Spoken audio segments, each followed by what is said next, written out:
الله وكفى،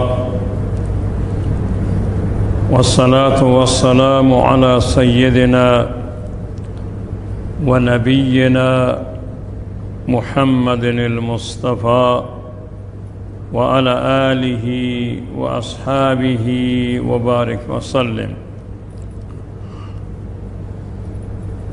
أما بعد، فأعوذ بالله من الشيطان الرجيم. بسم الله الرحمن الرحيم. قل إنني هداني ربي إلى صراط مستقيم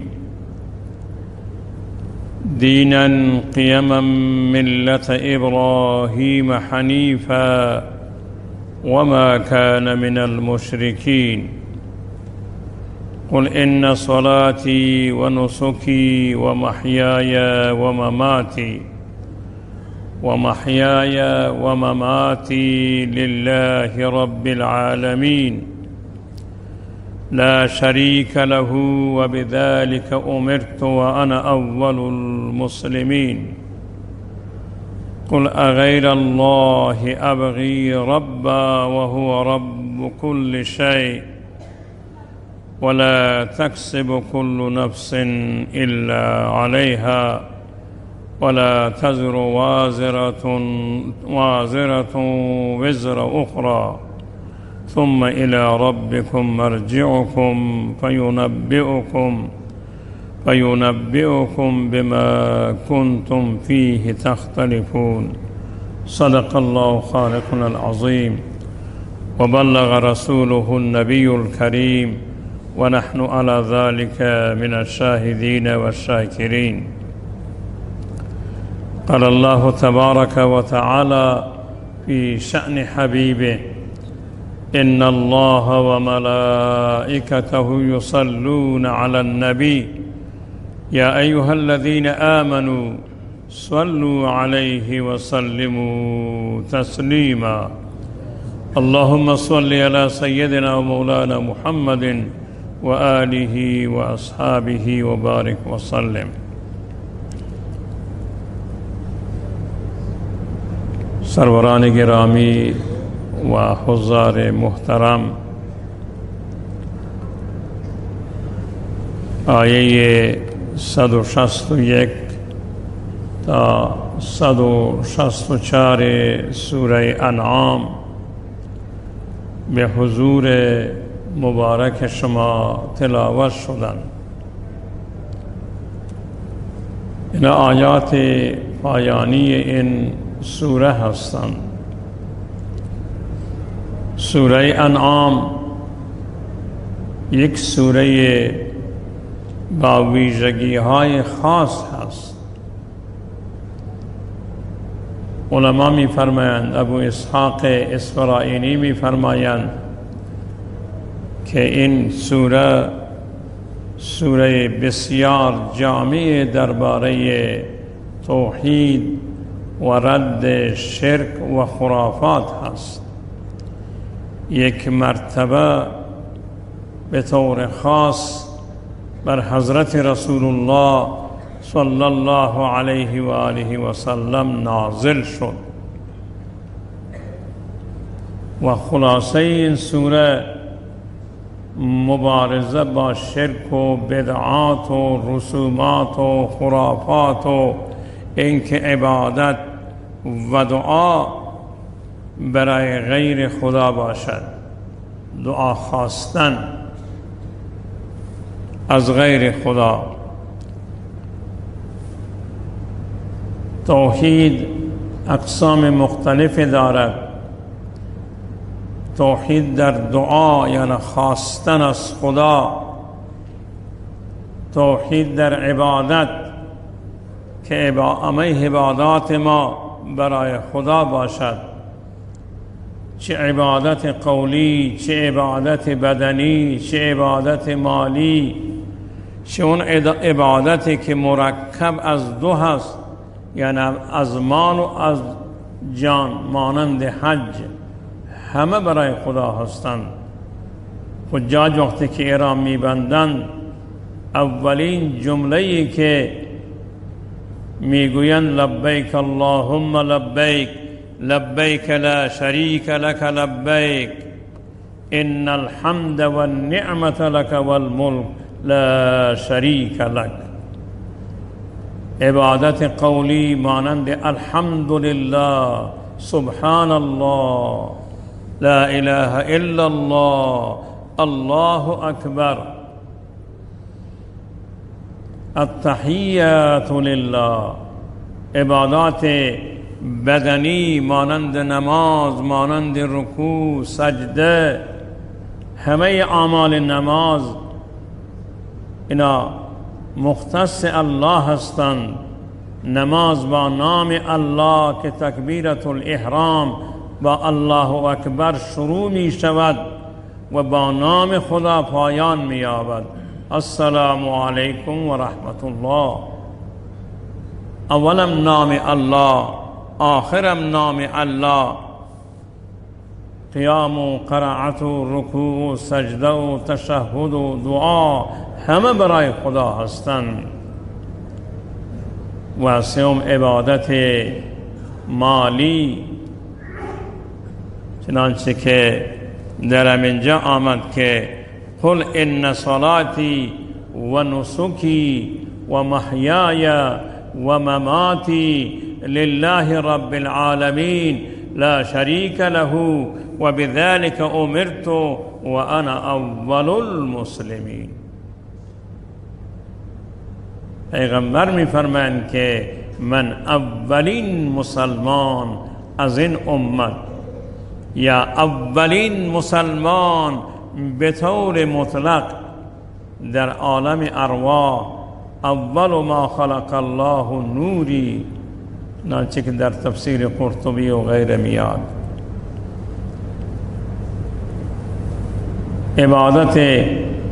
عبادتهای مالی هم برای خدا هستند. نذر و نیاز، همون طوری که نماز برای خدا هست، نذر و نیاز هم برای خدا هست. فصل لربک، خداوند به طور امر به پیغمبر صلی الله علیه و آله و سلم می فرمایند فصل لربک وانحر ان شانئک هو الابتر. فصل لربک وانحر، نمازم برای خدا، قربانیم برای خدا. در اینجا 3 تا اعلان هستند، اعلانات ثلاثه و بیان عقیده رسول الله. در هر جا که الله عزوجلال یک مسئله مهمی را میخواهد که به پیغمبر بگوید که این را به مردم برسانید، با لفظ قل شروع می شود. قل هو الله احد، قل اعوذ برب الفلق، قل اعوذ برب الناس، قل یا ایها الکافرون. با لفظ قل شروع می شود. مولانا نعمت الله توحیدی را خداوند رحمت بفرمایند، آخرین سخنرانی که در طی سفر در حوزه علمیه فاروقیه گالیکش نمودند، قل ان کنتم تحبون الله فاتبعونی یحببکم الله و یغفر لكم ذنوبکم والله غفور رحیم. امین آیه را برای طلاب این حوزه تفسیر کردند. نکته اشاره کردند هر جا که لفظ قل میاد گویا که یک خطبه آمده از طرف رب العالمین هست، به پیغمبر وحی می شود که فقط این خطبه را به مردم برسانید. و در اینجا هست 3 تا قل پشت سر هم آمدند.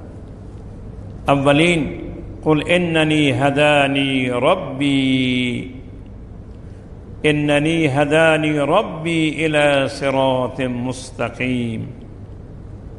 خداوند به ذریعه وحی من را هدایت کرده. هدایت پیغمبرم از طرف خدا هست. پیغمبر را باید خدا هدایت بکند.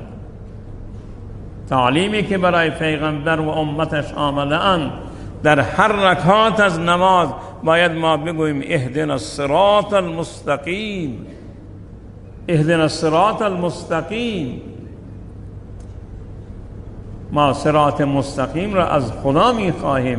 اهدنا، ما را هدایت بکن ای الله، صراط مستقیم. صراط مستقیم کدام صراطه؟ کدام راه است؟ صراط مستقیم چنانچه که در پایان سوره فاتحه الکتاب میاد، صراط مستقیم راه انبیا، صدیقین، شهدا و صالحین. و من یطع الله و رسوله، و من یطع الله و رسول فاولئک مع الذین انعم الله علیهم، منعم علیهم، انعمت علیهم، فاولئک مع الذین انعم الله علیهم من النبیین والصدیقین والشهداء والصالحین و حسن اولئک رفیقا. بسیار رفیقای خوبی هستند. از صراط مستقیمی که پیغمبر دارد خدا به اون نشان داده. پیغمبر نمیتواند کسی را ایصال الی المطلوب بکند و هدایتش بکند. در سوره قصص آیه 56 از 50 به بعد هست که خداوند به پیغمبر میفرمایند انک لا تهدی من احببت ولکن الله یهدی من یشاء. توی پیغمبرم نمیتوانی کسی را بر سر راه بیاری، اون که بر سر راه میارد الله ذوالجلال هست. در آیه 19 سوره زمر هست افانت تنقذ من فی النار. آیا پیغمبر مگر تو میتوانی کسی را که در جهنم افتاده بیرونش بیاری؟ افانت تنقذ من فی النار. از همه چیز وابسته به الله ذوالجلال هست. زار است عطای خلق هرچند که دوا باشد، حاجت ذکی می خواهی جایی که خدا باشد. تکبیر!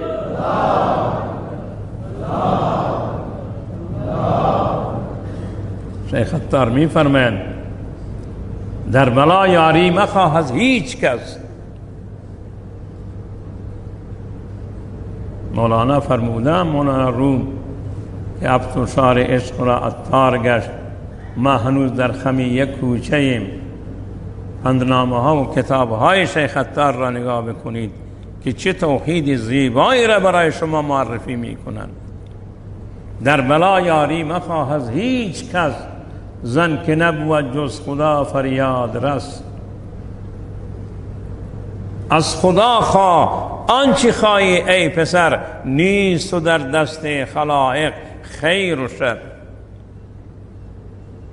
بندگان را نیست و ناصر، بندگان را نیست و ناصر کمک کننده جز اله. یاری از حق خواه و غیر از غیرش مخواه. تکبیر!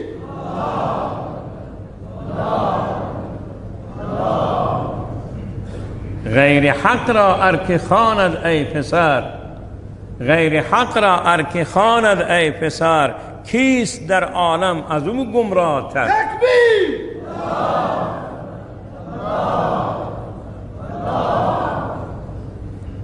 این تفسیر آیه 5 سوره احقاف 56 نگاه بکنید.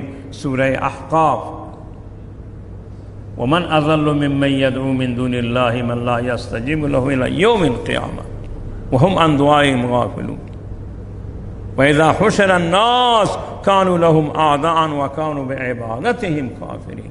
دعا تعبیر به عبادت شد. وقال ربكم ادعوني استجب لكم ان الذين يستكبرون عن عبادتي سيدخلون جهنم داخرین. آیه 60 سوره مؤمن. پس اولین اعلان این است که قل اننی هدانی ربی الى صراط مستقیم دینا قیما ملت ابراهیم حنیفا. ملت ابراهیم حنیفه. به تمام ادیان باطل سخن رد را میزند. حنیف یعنی باطل را کنار زدن و مائل به طرف توحید و دستور خدا. مشرکین مکه ادعا میکردن ما ابراهیمی هستیم، ما حنیف هستیم.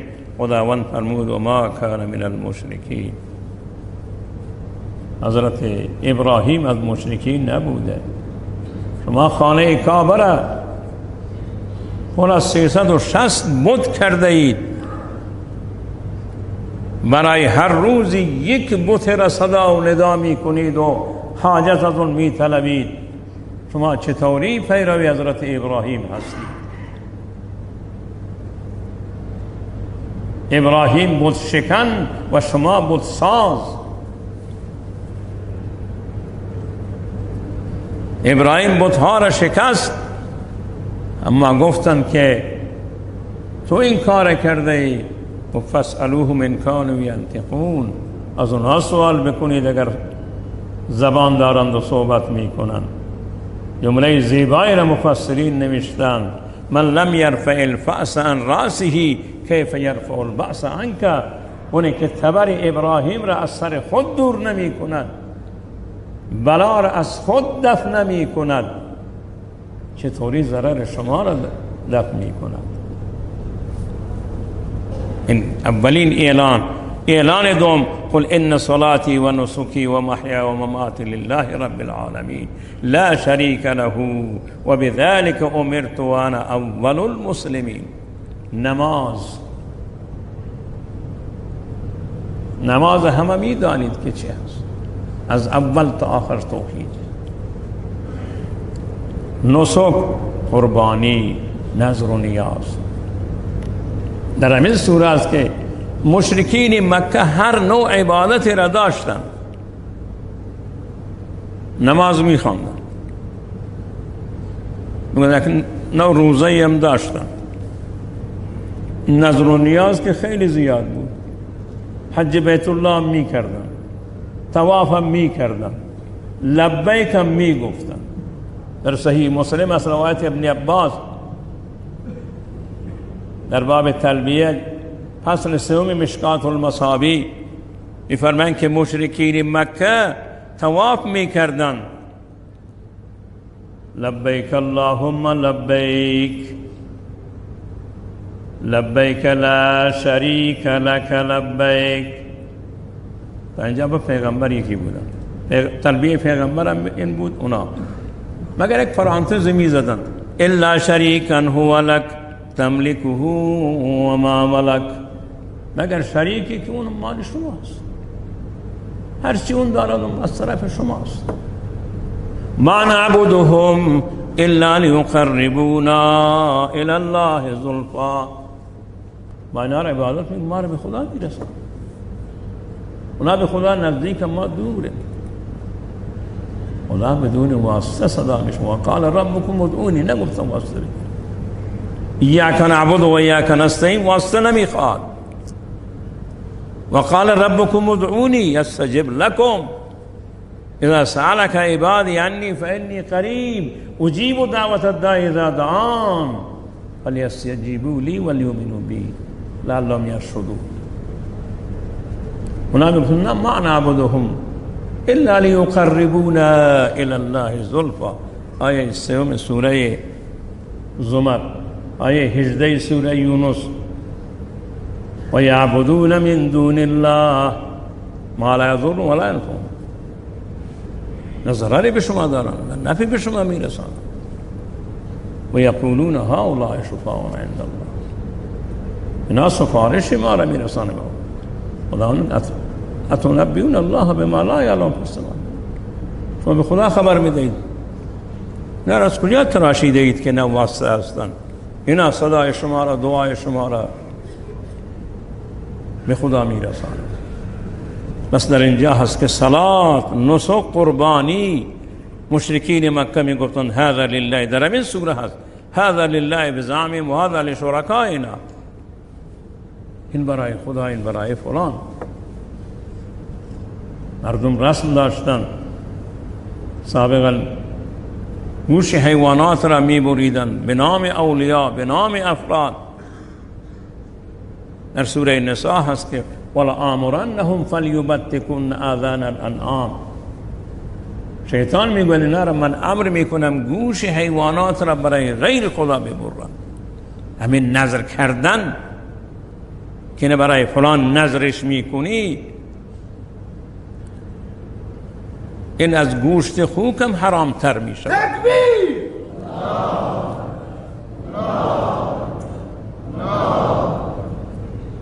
حرمت علیکم المیتة والدم ولحم الخنزیر وما اهل به لغیر الله.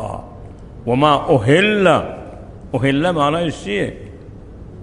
صدا را بلند می کردن این مال فلانه. در باور مردم های بدون بلوچ کوهستان ها اونجا می گفتن این مال خدا، این مال شیخ حسن، این مال خدا، این مال بلانوش، این مال فلان، این مال پیر سوران، این مال فلان، این مال سلطان. در یک جا برای چند غیر خدا گوش اینا رو بریده بودن، نه سر می بریدن. انا خداوند می فرماید قل ان صلاتی و نسکی و محیای، دو چیز تشریعی مانند نماز و مانند قربانی. تشهدی که در تشهد احناف هست، التحیات لله والصلوات والطیبات، والصلوات التحیات عبادت قولی مانند تعریف و تمجید الله، صلوات عبادت های بدنی، سجده و کرنش و اینا، و الطیبات عبادت های مالی، نه همه برای خدا هستند. قل ان صلاتی و نسکی و محیای امور تکوینی، زندگی من هم در اختیار خداست، مرگ من هم در اختیار خداست. یحیی و یمیت صفت خداست. اما دیگران را خداوند در سوره فرقان هست که میگه لا یملکون موتا ولا حیاتا ولا نشورا. دیگران موت و حیات در اختیار اونا نیست، نه مالک موتن، نه مالک حیاتن، نه مالک اینن که دوباره این مرده ها را از قبر زنده بکنن. همه در اختیار خداست. پس اعلان دوم این است که لا شریک لله رب العالمین، لا شریک له، و هیچ شریکی برای خداوند نیست، نه در عبادت قولی، نه در عبادت فعلی، نه در تصرفات و نه در عبادت های مالی. و بذلک امرت و انا اول المسلمین. اعلان سوم قل اغیر الله یبغی ربا، رب همه چیز الله هست، من بغیر از خدا دیگر رب را بگیرم؟ و هو رب کل شیء، خداوند رب همه چیز است و هیچ کسی روز قیامت به درد دیگر کسی نمیخورد. و در اینجا جمله‌ای که رسول الله وانا اول المسلمین، حرف همه انبیا امین بوده. نوح علیه السلام که اولین نبیه که برای تبلیغ توحید آمد، قبل از اون انبیا بودن. ما که مبارزه با شرک کرد نوح علیه السلام بود. نوح میگوید که و امرت ان اکون من المسلمین، من امر شدم که از مسلمین باشم. در سوره یونس آیه 72 هست. بعد حضرت ابراهیم جاهای زیادی آمده درباره حضرت ابراهیم. در سوره بقره است ربنا واجعلنا مسلمین لك، ربنا واجعلنا مسلمین لك و من ذریتنا امة مسلمة لك فلما اسلما وتلوا للجبین. هر دو تا تسلیم، اسماعیل هم ابراهیم تسلیم شدن در برای قربان کردن اسماعیل. حضرت ابراهیم هم میگوید انا من المسلمین یا واجعلنا مسلمین. ملت ابیکم ابراهیم در سوره حج است. هو سماکم المسلمین، این نامی که به نام شما مسلمین هستید، این نام را حضرت ابراهیم برای شما گذاشته. حضرت یوسف زمانی که حضرت یعقوب فوت می کنند در مصر، پدر را دفن می کنند، می بیند که بله قبلا پدرم بود، اونم نبی بود، ما 2 پیغمبر بودیم، اما امروز من تنها موندم. جمله زیبایی در وقت دفن حضرت یعقوب دارد: فاطر السماوات والارض، یعنی ای خالق و پیدا کننده آسمان، فاطر السماوات والارض انت ولی فی الدنیا والآخره توفنی مسلما و الحقنی بالصالحین. چه دعای زیبایی! دعای یوسف هست. حضرت رسول الله در اینجا که انا اول المسلمین، بغیر از خدا دیگه رب نیست. پس ما بیاییم به انبیاء خدا اقتدا بکنیم، ما بیاییم آیات قرآن را با تدبر بخوانیم و نگاه بکنیم. همین سوره انعام را از ابتدا تا انتها بخوانید که بیانگر توحید هست، رد کننده شرک و خرافات و چیزهایی که من در آوردیم، اونا را رد می کند همه را. و در آخرش هم همین هست که خداوند می فرمایند این 3 اعلان را توی پیغمبر بیان کنید. مسائلی که مربوط به قربانی هستند برای شما بیان می کنم. مسائل قربانی، یکی همون نصاب هست که 20 مثقال است. الان اکثر مؤمنین نصاب داشته باشند داشته نباشند، قربانی برای خود می خرند، چون بچه های کوچک نمی گذارند، اونا اعضای خانواده نمی گذارند. همسایه گوسفند دارد، این بچه ها اصلا روز را شب می کنند که اونا گوسفند دارند، قربانی می کنند، بچه ها با هم دیگر رقابت دارند، اکثر می روند قربانی می گیرند، چه صاحب نصاب باشند نباشند اشکالی هم ندارد، هیچ مشکلی نیست. دوم، حیوانی که قربانی می کنند باز از عیوبی که دارد، از عیبهایی که دارد پاک باشد. علما نوشتن جزئیاتش را در کتاب‌های فقه از ائمه جماعت خود سوال بکنید، اما به طور کلی میگن عیبی که دامداران و تجار اون را عیب بدانند اون عیب هست. چشمش کور نباشد، پایش لنگ نباشد، یک چشمی نباشد، گوشایش بریده نشوند، اون صفاتی که هم میگن این سالم باشد این قربانی. و در نزد امام ابو حنیفه قربانی کسی که صاحب نصاب هست حولان حول شرط نیست، اما این واجب هست و بقیه سنت مؤکده میدانن اون را. این خود قربانی باید سالم باشد، مریض نباشد. وقت قربانی قبل از بعد از نماز عید هست. اونایی که نماز عید میخوانند بعد از نماز عید باید بروند قربانی های خود را بکشند. اگر روستاهای دور افتاده ای که نماز عید نمیخوانند بعد از نماز صبح میتوانند قربانی های خود را بکشند و بعد از نماز صبح نظر میکنند. و سن قربانی باید سنش مطابق دستور شریعت و رسول الله باید سنش موافق باشد. بز 1 ساله باشد، بره به شرطی که با گوسفندان مساوی باشد، رشد داشته باشد، چشمهایش هم درست هست. گاو از 2 سال کمتر داشته نباشد، شتر از 5 سال کمتر نباشد. و از 3 حیوان قربانی هست: گاو و شتر و گوسفند. از سایر حیوانات نمیشد. یکی گوزنی را، آوی را آورده رشد داده در داخل مانوس با انسان هاست، با انسان ها زندگی می کند، اما این گوزن را نمیتواند که به قربانی برای قربانی بکشد. اون شکار را نمیتواند به عنوان قربانی بکشد. بعد از همین سه جنس باشند.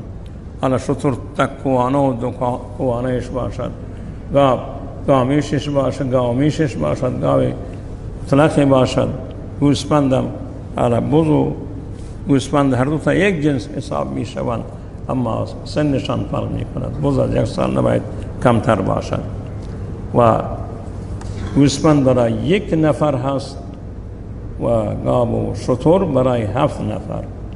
شرطش این است که 7 نفر یا کمتر هم باشه اشکال ندارد، اما شرطش این است که این فقط برای قربانی باشد،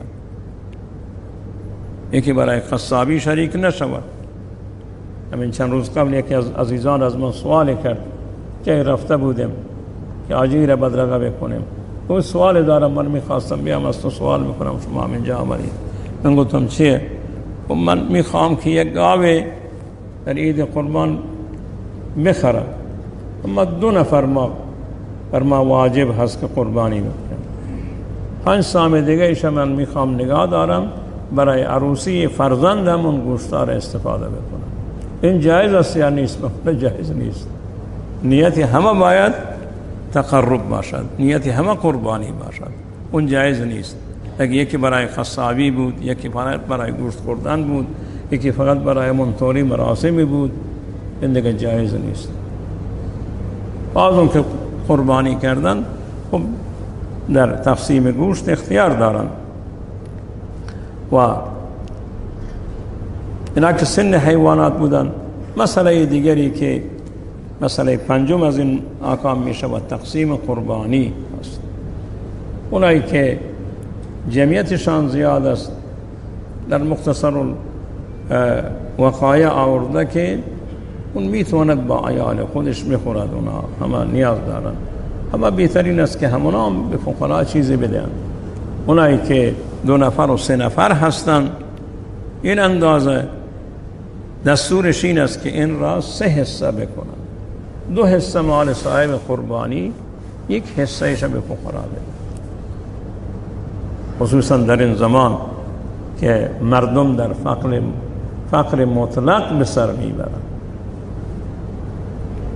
وقتی انسان در جامعه است میرود میگردد، میدانیم که فقر مطلق یعنی چی. افرادی هستند که در ما اگرچه چندین سر عائله هم هستن خانواده، در ما 0.5 کیلو گوشت هم قدرتش ندارند که بخرند. ما فقط میگوییم که تورم را مهار کردیم و چه کار کردیم و فلان کردیم. اون تبلیغی که صدا و سیما میکند برای مهار کردن تورم و ایدئال بودن زندگی مردم، اون به درد مردم نمیخورد. و در جامعه ما این را ببینیم. امروز داد میکشیم که ما موشک‌های چنین و چنانی درست میکنیم، 6000 کیلومتر و 2000 کیلومتر و نقطه زن هستند، ما اینا را درست میکنیم. و اعدوا لهم ما استطعتم من قوة و من رباط الخیل. چیز خوبی هست. الجهاد ماض الى یوم القیامه، جهاد تا روز قیامت باقی هست. هیچ کسی حکم جهاد را نمیتواند باطل اعلان بکند. تکبیر!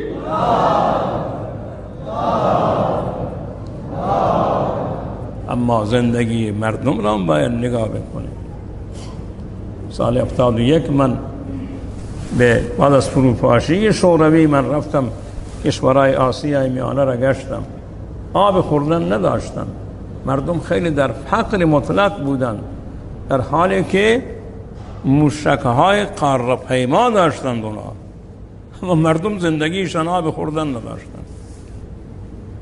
اصلا شیری نبود و لوله‌ای که ما شیر را باز بکنیم از اون لوله آب بیاد که بتواند انسان یک لیوانش را بخورد. ما میگفتم بله ما از اینجا واشنگتن را میزنیم. مسکو میگفت ما واشنگتن را میزنم و واشنگتن میگفت ما مسکو را میزنیم و جنگ ستارگان و اینا را تبلیغ میکردن،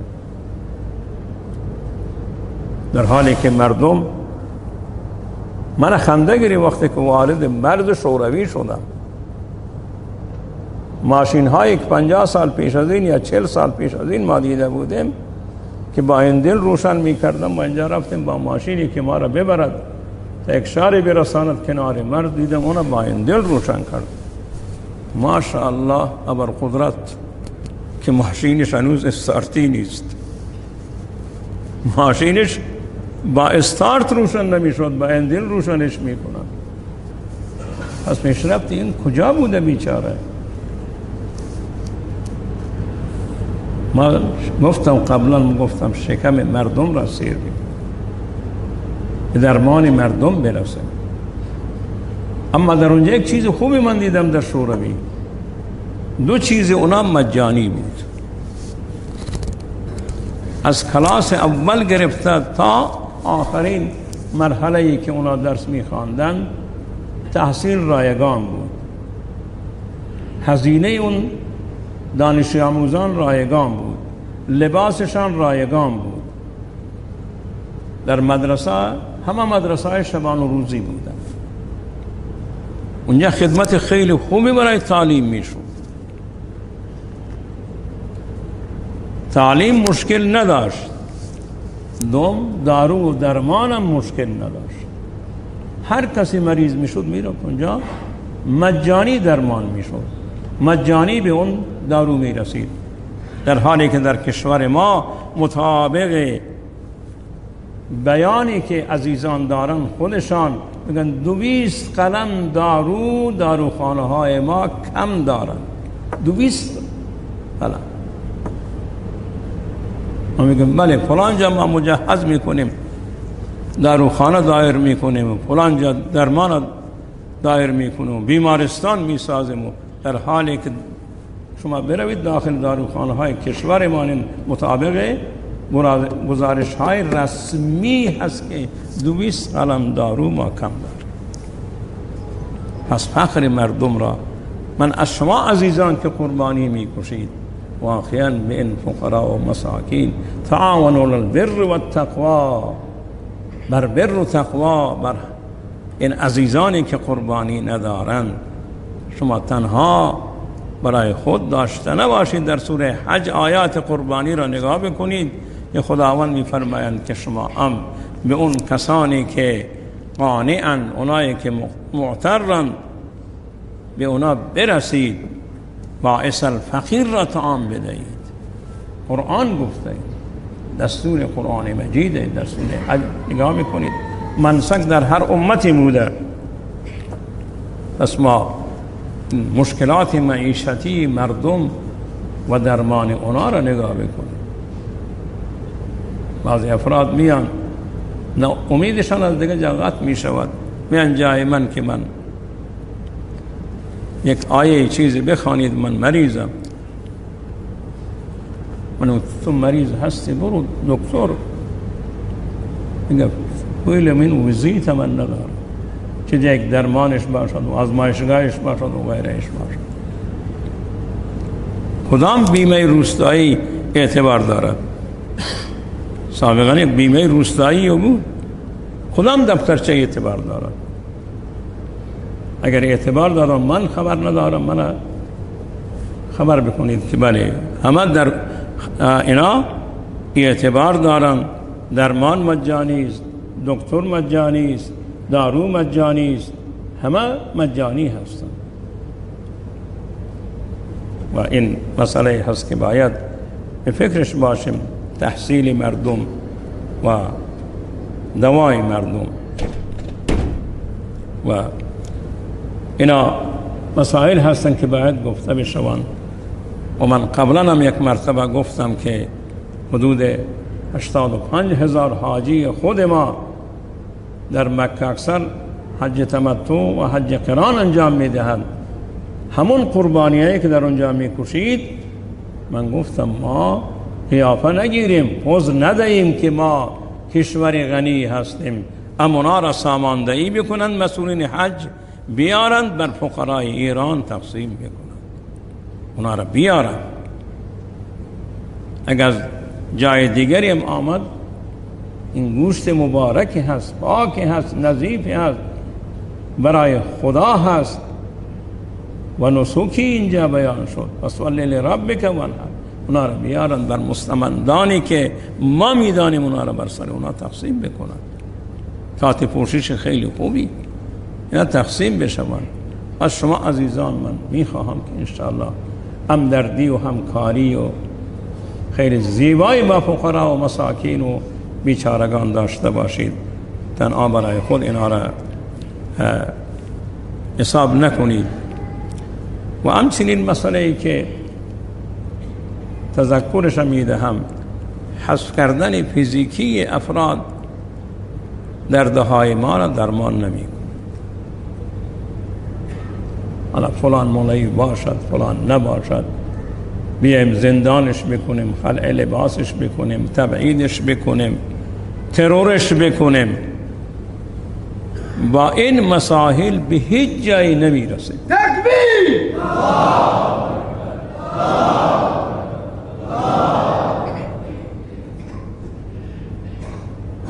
در مثل مناقشه نباشد.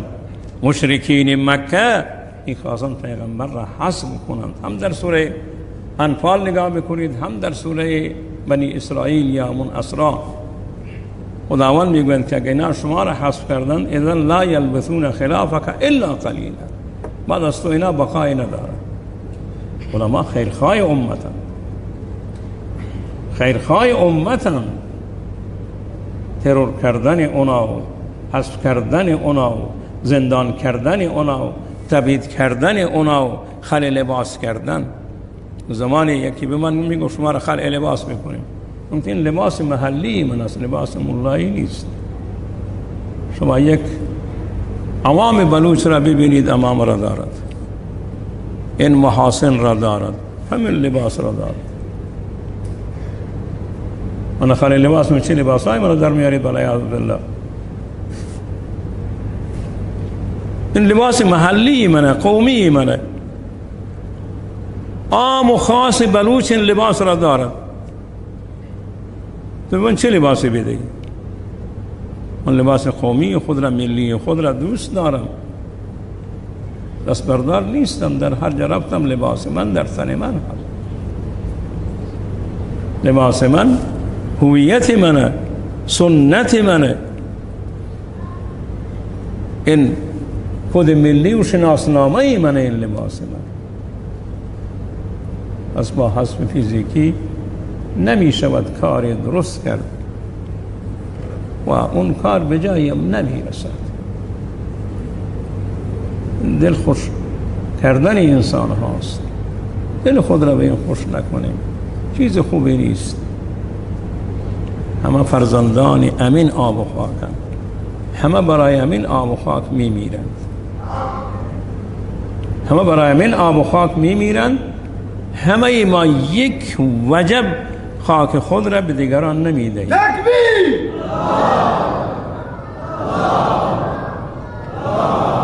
یک دکتر در لندن زندگی می کرد، در لندن زندگی می کرد. یکی از اینجا می خواست برود، زمان شاه بود. گفت چه سوغاتی برای شما بیارم؟ گفت خاک وطن را به دیگه جا ما می فروختیم و به دیگه جا می بردیم. من گفتم 5 کیلو از خاکهای دشتیاری و اون منطقه برای من بیارید که اون خاک را در هیچ جای دنیا من ندیدم با اون حاصل خیزی. ما چنین خاک داریم، چنین آب داریم، چنین هوای داریم، کشور 4 فصل داریم. این همه معادن و ذخایر و همه چیز در اختیار ماست. یک دام سرمایه کل کره زمین در اختیار ماست. اینجا اگر ما بگوییم که ما فقیر هستیم باید بمیریم بی‌طرف. تکبیر!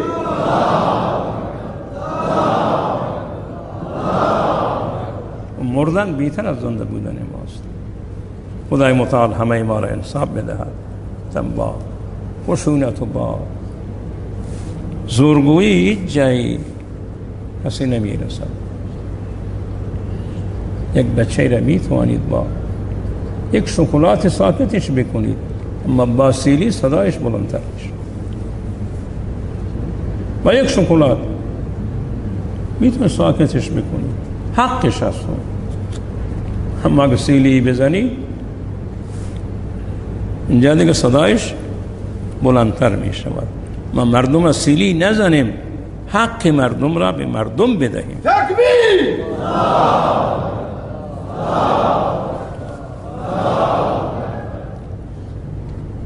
و نماز عید انشاءالله ساعت 8 در اینجا اقامه می شود در حوزه علمی گالی که شما جامع اینجا و منم درم اینجا هستم و ساعت 7 به بعد انشاءالله در خدمت شما هستم. ساعت 8 غن نماز اقامه می شود برای اینکه مردم قربانی خود را می کشند و توصیه من، تاکید من بر این هست که به همسایگان، به فقرا، به مساکین حتما برسید.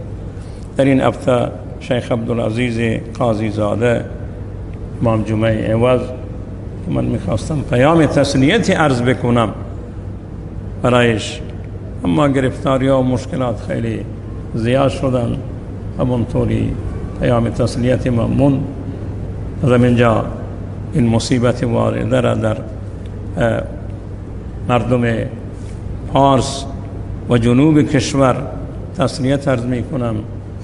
و این عالم برجسته بود، مفتی دیار جنوب بود، یکی از علمای خوب اون منطقه بود، شاگردان و ارادتمندان زیادی دارد. خداوند این مصیبت را آسان بگرداند، اون را مغفرت بفرماید، به اولیاء اون، به ارادتمندان اون خداوند صبر و اجر عنایت بفرمایند و خودش را جنت برین و جنت نعیم نصیب بفرمایند. و آخر دعوانا الحمد لله رب العالمین.